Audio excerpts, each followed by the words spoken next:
ঘোষাবাসীর এক দাবি জেগেছে রে জেগেছে। আমাদের দাবি শেষ পর্যন্ত এখানে কিন্তু এডিসি স্যার আসবে এবং দায়িত্বশীল পর্যায়ে থেকে লোক যখন আসবে আমরা সবাই সামনে থেকে চলে আসবো এবং আমরা এডিসি স্যারকেও দেখিয়ে দিতে চাই আমার খোকসার মানুষ কতটা একতাবদ্ধ।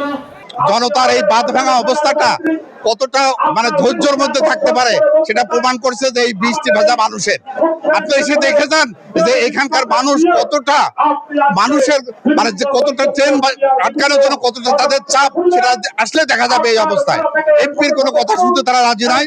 তাদের বক্তব্য ডিডি মহোদয়কে এই চিঠির পাল্টা চিঠি তাকে দিতে হবে।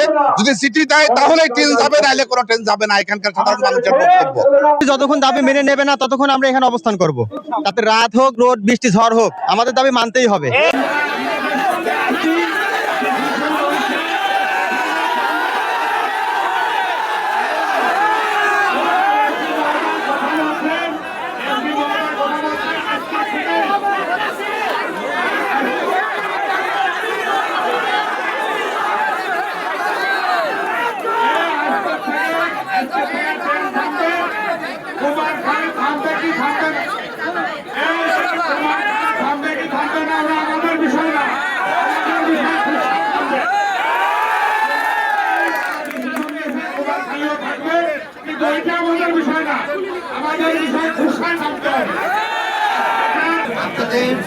যদি এই যে একটু আগে আমরা আপনার যদি আপনি সন্দেহ হয় আমি বলছি যারা আছেন ভিতরে ছিল বলছি আপনার সন্দেহ হয়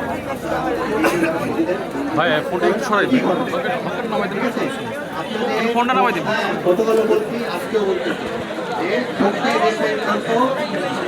আজকেও থামবে স্যার, আজকেও থামবে, আজকেও থামবে। আমরা